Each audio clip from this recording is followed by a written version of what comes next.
साहिब के प्रत्याशी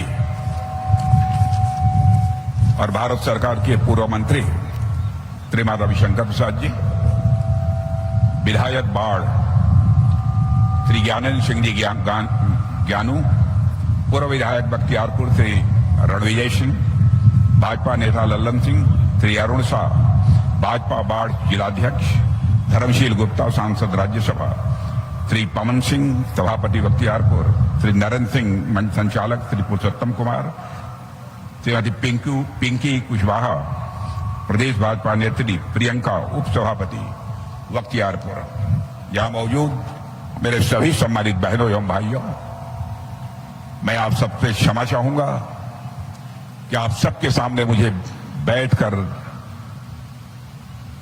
मैं बोल रहा हूं। आज तक हमारे सार्वजनिक जीवन में कभी नहीं हुआ, लेकिन मजबूरी है। आज के 10-15 दिन पहले आंध्र प्रदेश में चोट लग जाने के कारण सभा के बाद मंच से उतरते समय पैर में चोट आ गई थी, लेकिन मैं लगातार सारे देश भर में चुनावी अभियान में लगा हुआ था। डॉक्टर्स का सलाह थी कि आराम कीजिए, लेकिन फुर्सत नहीं मिल पाई। चुनाव के बाद ही जो होना होगा होगा। आप सबने बहुत ही गर्मजोशी के साथ स्वागत किया है, फूलों की हार पहनाकर आपने स्वागत किया है, तालियां बजाकर स्वागत किया है और साथ ही साथ मुकुट भी पहनाकर आपने स्वागत किया। बहनों भाइयों, भारत की परंपरा है और शिष्टाचार का तकाजा है। स्वागत, अभिनंदन और सलाम दुआ कभी एक तरफा नहीं होना चाहिए। इसलिए मैं भी अपनी तरफ से शीश झुकाकर आप सभी बहनों भाइयों का हार्दिक अभिनंदन करता हूं। आप सभी का मैं स्वागत करता हूं। जिंदाबाद जिंदाबाद जिंदाबाद जिंदाबाद। भाइयों, पवन कुमार ने भारी भरकम चांदी का मुकुट पहनाकर, चांदी का ही था, सोने का था, कोटेड सोना चांदी का मुकुट पहनाकर उन्होंने मेरा स्वागत किया है। मैं पवन कुमार को आशीर्वाद देता हूं उनके इस स्नेह के लिए। लेकिन मैं यह मुकुट पवन कुमार के हवाले करता हूं और इस विश्वास के साथ हवाले करता हूं, किसी गरीब परिवार की कोई बेटी शादी होने के बाद यदि घर से विदा हो रही हो और उसके पांवों में शादी की भी पायल न हो, इस मुकुट को तोड़कर उसके लिए शादी की पायल बनवा देना, इसलिए मैं आपके हवाले करता हूं। रवि बाबू का जहां तक प्रश्न है, बहनों भाइयों, हम लोगों के बड़े पुराने रिश्ते। घर की मुर्गी साग बराबर होती। आपको लगता होगा कि रविशंकर प्रसाद जी तो घर के हैं, अगल के हैं, बगल के हैं, घर के, आपके थे, आपके हैं और आपके रहेंगे। लेकिन बहनों भाइयों, जब देश का कोई बड़ा मुद्दा ऐसा सामने आता है जिसमें नियम कानून का जो मर्मज्ञ हो, जो अच्छी तरीके से अपनी बातों को रख सकता हो, तो सबकी नजर जाकर जिस पर टिकती है वो आपके रविशंकर बाबू हैं, जिन पर की जाकर टिकती।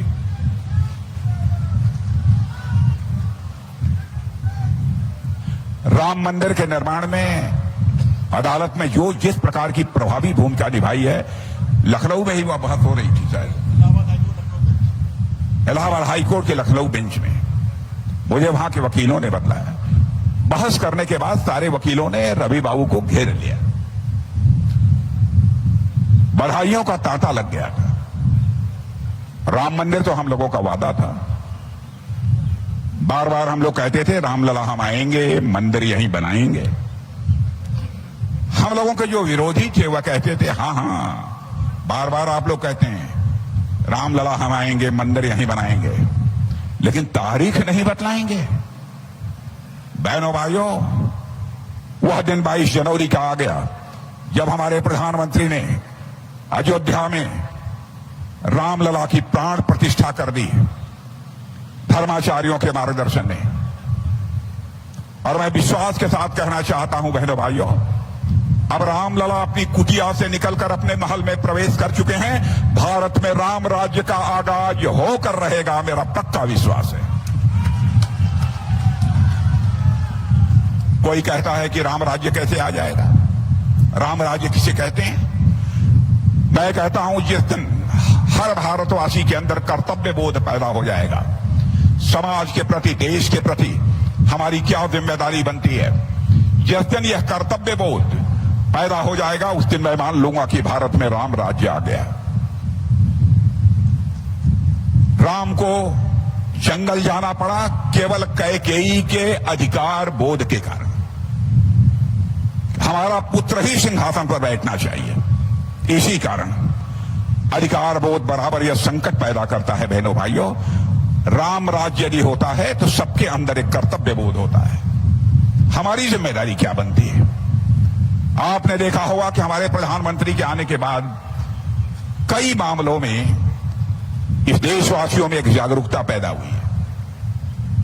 पहले आपने रेलवे स्टेशन पर देखा होगा, चलते हुए लोग पान खाते हुए रेलवे स्टेशन पर थूक दिया करते थे। यदि कोई पेपर ऐसा है जिसकी कोई उपयोगिता नहीं है तो पेपर फाड़ के लोग फेंक देते थे, गंदगी रहती थी। लेकिन स्वच्छता को लेकर सारे देश में जो जागरूकता पैदा करने का काम हमारे प्रधानमंत्री ने किया है, वह करिश्माई काम है। आज लोग रेलवे स्टेशन पर अथवा एयरपोर्ट पर कुछ फेंकने में एक बार संकोच करते। अब बिहार की क्या हाल है मैं नहीं जानता, लेकिन मैं मानता हूं बिहार में भी ठोकते तो जरूर होंगे, लेकिन थूकते समय जरूर देखते होंगे स्टेशन पर हमको नहीं थूकना चाहिए, जो थूकने की जगह है वहीं हमको थूकना चाहिए। एक जागरूकता लोगों के अंदर पैदा हुई है, इसी को कहते हैं कर्तव्य बोध। हर मामले में इस प्रकार की जागरूकता पैदा होगी, वो दिन मान लीजिएगा कि राम राज्य आ गया।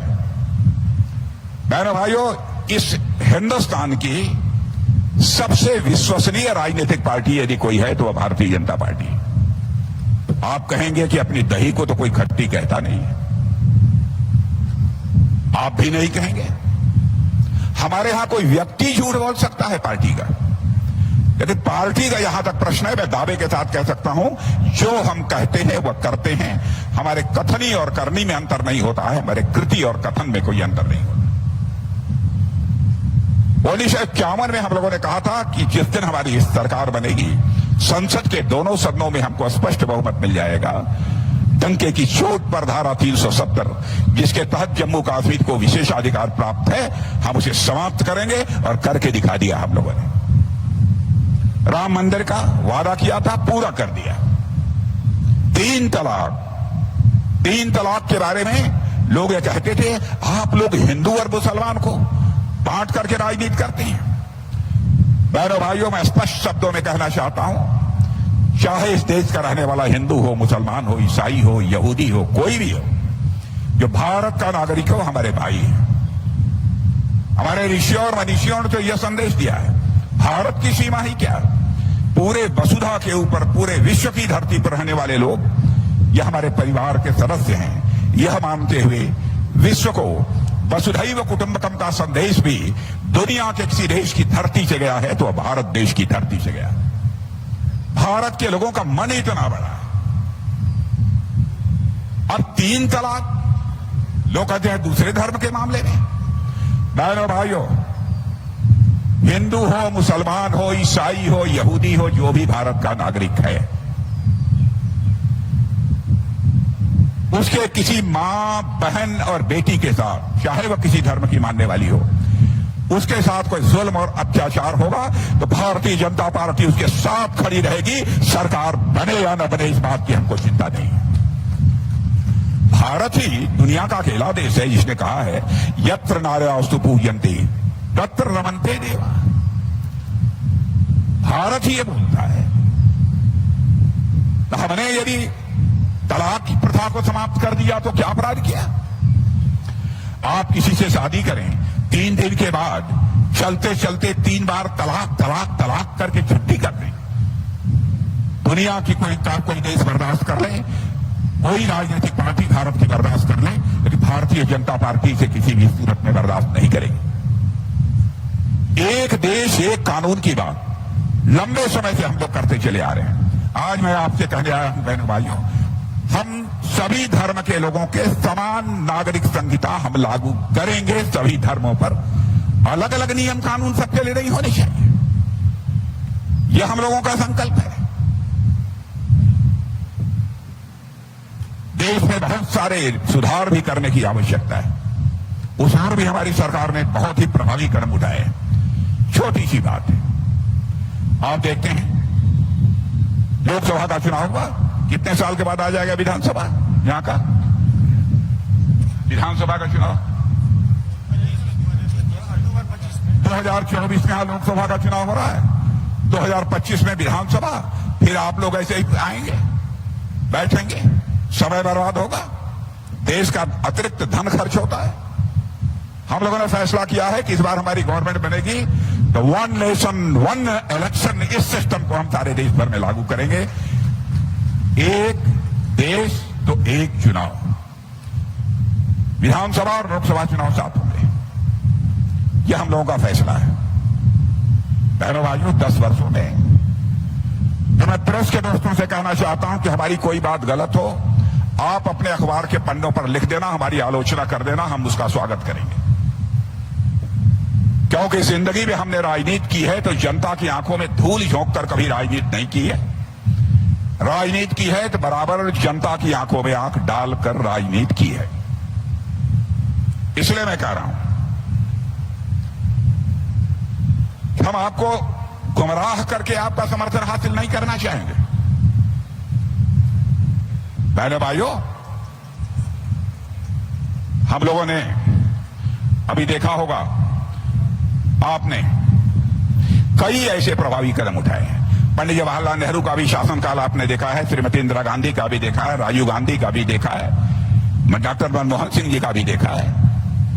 सब ये कहते थे कि हम आएंगे, गरीबी को समाप्त करेंगे, लेकिन बहनों भाइयों, गरीबी समाप्त नहीं हुई। आजाद भारत के इतिहास में पहली बार 25 करोड़ लोगों को गरीबी के संकट से बाहर करने में कामयाबी यदि किसी सरकार को मिली है तो मोदी के नेतृत्व की हमारी एनडीए सरकार को मिली। यह हमारा आंकड़ा नहीं है, नीति आयोग का आंकड़ा है। दुनिया की फाइनेंशियल फॉर्म्स, उनका दावा है कि भारत तेजी के साथ आगे बढ़ रहा है। सारी दुनिया अभी सच्चाई को मानती है कि दुनिया में सर्वाधिक तेजी से आगे बढ़ने वाली अर्थव्यवस्था किसी देश की है तो हमारे और आपके देश इस भारत की है। मेरे बहनों भाई, यही हमारा भारत। आज के 10 साल पहले, 2014 के पहले, धन दौलत के मामले में दुनिया के देशों में 11वें स्थान पर खड़ा था। हमारे प्रधानमंत्री ने करिश्माई काम किया है। आज हमारा भारत जो दुनिया के देशों में धन दौलत के मामले में 11वें स्थान पर खड़ा था, जंप लेकर बहनों भाइयों आज 5वें स्थान पर आ गया है। और सारे दुनिया के अर्थशास्त्री, बड़े बड़े दिग्गज ये कहते हैं कि यदि ऐसे ही भारत आगे बढ़ता रहा तो 2027 आते आते भारत की अर्थव्यवस्था, भारत धन दौलत के मामले में दुनिया की टॉप 3 कंट्रीज में आकर खड़ा हो जाएगा। एक होगा अमेरिका, दूसरा होगा चाइना और तीसरा कोई देश होगा बहनों भाइयों तो भारत होगा। कभी किसी ने कल्पना नहीं की थी। दुनिया के राष्ट्राध्यक्ष कहते हैं कि 21वीं सदी विश्व में दुनिया के किसी देश की है तो वह भारत की है। यह मैं नहीं कहता हूं, दुनिया के माने जाने ताकतवर देश कहते हैं कि 21वीं सदी विश्व में दुनिया के किसी देश की है तो भारत की है। यह भारत की ताकत है। भारत का कद अंतर्राष्ट्रीय जगत में बढ़ा है। पहले भारत अंतर्राष्ट्रीय मंचों पर कुछ बोलता था। हम लोग 25 वर्षों से विदेशों में जा रहे हैं। आपके यहां के लोग भी विदेशों में होंगे, आप उनसे पूछिए 10 साल पहले दुनिया के देशों में भारत के प्रति क्या धारणा थी और आज दुनिया के देशों में भारत के प्रति क्या धारणा है। आप उनसे पूछिए, वो बतलाएंगे। बहनों भाइयों, मैं भी 25 साल पहले भी दुनिया के कई मंचों पर बोल चुका हूं। संयुक्त राष्ट्र संघ में भी बोलने का मुझे अवसर प्राप्त हुआ है। पहले मैंने देखा भारत को जब बोलने का समय आता था तो बहुत सारे देशों के लोग उठकर चले जाते, भारत की बातों को कोई गंभीरतापूर्वक नहीं लेता था। लेकिन बहनों भाइयों, आज भारत अंतर्राष्ट्रीय मंचों पर कुछ बोलता है, सारी दुनिया कान खोलकर सुनती है कि भारत बोल क्या रहा है। यह भारत की हैसियत सारी दुनिया में बनी, यह भारत की हैसियत दुनिया में बनी। और ये विपक्ष के लोग देश की जनता को गुमराह कर रहे हैं, आरोप लगाते हैं कि अब हिंदू मुसलमान के आधार पर बांटकर, देश को बांटकर राजनीति करना चाहते हैं। बहनों भाइयों, मैं कह रहा हूं, पूरे सबको साथ लेकर हम आगे बढ़ना चाहते हैं। जो भी सामाजिक कल्याण की योजनाएं हम लोगों ने लागू की है, क्या हिंदू मुसलमान ईसाई के आधार पर कोई भेदभाव किया है? इनके पास मुद्दे नहीं है। देश की जनता को गुमराह करके जनता का यह समर्थन हासिल करना चाहते हैं। यह यहां पर हिंदू मुसलमान की बात करते हैं। अरब के 5 देशों ने, मुस्लिम देशों ने, अरब के 5 मुस्लिम देशों ने, बहनों भाइयों, उनके यहां का जो सबसे बड़ा सम्मान होता है, उस सम्मान से दुनिया के किसी प्रधानमंत्री को नवाजा है तो भारत के प्रधानमंत्री नरेंद्र मोदी को नवाजा है।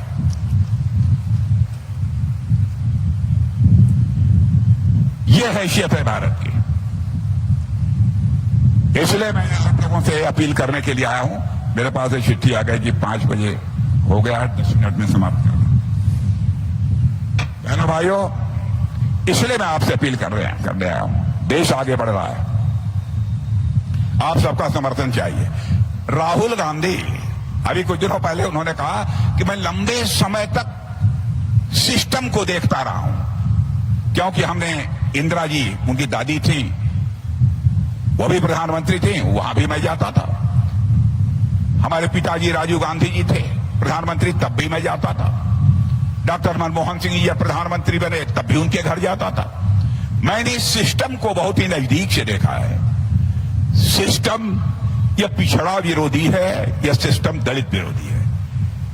यानी उन्होंने स्वीकार कर लिया कि 52 वर्षों तक अखंड हुकूमत जिस कांग्रेस पार्टी ने की है, तो पूरी की पूरी सरकार ही दलित विरोधी थी, पिछड़ा विरोधी थी, सब विरोधी थी। स्वीकार कर लिया। गजब हाल है इनकी भी, राजकुमार की। मेरे भाइयों, अब जल्दी ही इनके भी दिन लगने वाले हैं। अब यहां पर आरजेडी के साथ इन्होंने समझौता कर रखा है, लेकिन मैं बतलाना चाहता हूं, आरजेडी की लालटेन अब भभक रही है। भभकना जानते हैं कि नहीं? जानते हैं कि नहीं भाई? भभकना जानते हैं कि नहीं? जब आप देखे होंगे, जो पहले लालटेन जलाते रहे होंगे घरों में, देखा होगा, जब लालटेन का तेल खत्म होने लगता है तो वह भुक भुक भुक करने लगती है। होता है कि नहीं होता है? बुझने के पहले भड़कता है। अब वही यहां के लालटेन की हालत होगी। लालटेन कितनी रोशनी करेगा? एक लालटेन ज्यादा से ज्यादा एक कमरे में रोशनी करेगा मेरे बहनों भाइयों, से ज्यादा कुछ नहीं। लेकिन कमल के फूल का जहां तक प्रश्न है, बहनों भाइयों, कभी भी हाथ हिलाते हुए लक्ष्मी जी घर में नहीं आएंगे। लालटेन लेकर कभी भी लक्ष्मी जी घर में नहीं आएंगे। घर में जब भी लक्ष्मी जी आएंगी तो कमल के फूल पर ही बैठकर घर में लक्ष्मी जी आएंगी। भारत देश धनवान जो बन रहा है वो इसी कारण। ये झूठ बोलते हैं दुनिया में सर्वाधिक महंगाई यदि कहीं पर है भारत की में, कहते हैं दुनिया में सबसे अधिक बेरोजगारी भारत में। बहनों भाइयों, हमारे पास आंकड़े हैं, मैं आंकड़े उठाकर मैं आपके सामने रख सकता हूं। क्या आंकड़े हैं? और हमारे आंकड़े नहीं हैं, दुनिया के माने जाने जो अर्थशास्त्री हैं, जो फाइनेंशियल फर्म्स हैं, जो वित्तीय संस्थाएं हैं, उनके ये आंकड़े हैं। वह कहते हैं कि खाद्य महंगाई का जहां तक प्रश्न है, अमेरिका में 7.7% है, फ्रांस में 19% है। ध्यान से सुनिए, महंगाई अमेरिका में 7.7% है, फ्रांस में 19% है, ऑस्ट्रेलिया में 8.5% है, पाकिस्तान में 48% है मेरे बहनों भाई, ब्रिटेन में 19% है, जर्मनी में 8% है, जापान में 8.5% है, श्रीलंका में 21% है, भारत में 2.91% है। मेरे बहनों भाइयों, ये मेरा आंकड़ा नहीं है, ये खाद्य महंगाई की मैं बात कर रहा हूं। बेरोजगारी के सवाल पर मैं कहना चाहूंगा, ये झूठ बोलते हैं। भाजपा सरकार में बेरोजगारी बढ़ी है और संगठित क्षेत्रों में भी बेरोजगारी के संकट को दूर करने में हम लोगों ने कामयाबी हासिल की है। मुद्रा लोन दिया, मुद्रा लोन दिया, ऐसे कई प्रकार की चीजें दी है, डिटेल में नहीं जाना चाहूंगा। और कहते हैं भाजपा सरकार में महंगाई बढ़ गई, बेरोजगारी बढ़ गई। दुनिया के बड़े देशों का मैं डाटा आपके सामने देना चाहता हूं। साउथ अफ्रीका में बेरोजगारी 32.6% है, इराक में 15.55% है, ब्राजील में 7.9% है, इटली में 7.6% है, फ्रांस में 7.2% है, चीन में दुनिया का ताकतवर देश माना जाता है अमेरिका के बाद 5.3% है, अमेरिका में 3.8% है और भारत में 3.2% है। बहनों भाइयों, इसका कोई कुछ ना खंडन करे। कब तक जनता की आंखों में धूल झोल कर आप राजनीति करोगे? इसलिए मैं कहने आया हूं बहनों भाइयों, आपका समर्थन, आपका विश्वास मिलना चाहिए। और हमारा रवि बाबू का जहां तक प्रश्न है, आप जानते हैं रवि बाबू जाएंगे तो केवल सांसद के रूप में नहीं रहते हैं, इनकी बहुत सारी भूमिकाएं हैं, बहुत सारी भूमिकाएं। भारत की राजनीति में आपके सांसद का एक कद है। इसलिए मैं कहूंगा सारे भेदभावों से उठकर हम लोगों को कमल के फूल का बटन दबाना चाहिए और भारतीय जनता पार्टी को विजय दिलानी चाहिए। मैं आश्वस्त हूं कि आप सबका समर्थन प्राप्त होगा। तो मैं बहुत जल्दी में हूं, इसलिए जल्दी में मैंने अपनी बातें आप लोगों के सामने रखी, नहीं तो हमारा उड़न खटोला यहां से टेक ऑफ नहीं कर पाएगा। इसलिए मैं क्षमा चाहूंगा आप सबसे इन्हीं शब्दों के साथ। तो आप लोगों ने मन बना लिया है ना रवि बाबू को जिताने का, पक्का ना? तो एक बार हाथ उठाकर ताली बजा दीजिए तो मैं मान लो कि आप लोग। राजनाथ बाबू जिंदाबाद, राजनाथ बाबू जिंदाबाद। बहुत बहुत धन्यवाद। लेकिन रवि बाबू को मैं कहूंगा कि पिछली बार मैंने वादा किया था, रवि बाबू को मैं कहूंगा कि पिछली बार मैंने वादा किया था कि मैं लिट्टी चोखा खाने के लिए यहां जरूर आऊंगा, मला कहा, लेकिन मैं नहीं आ पाया। मला इस वक्त के लिए लेकिन रवि बाबू की जिम्मेदारी है कि कभी भी 4, 6, 8 महीने के बाद एक बार मुझे लेकर इस गांव में फिर से आए, तो मैं इसे अपना सौभाग्य मानूंगा। आप सबको बहुत बहुत धन्यवाद।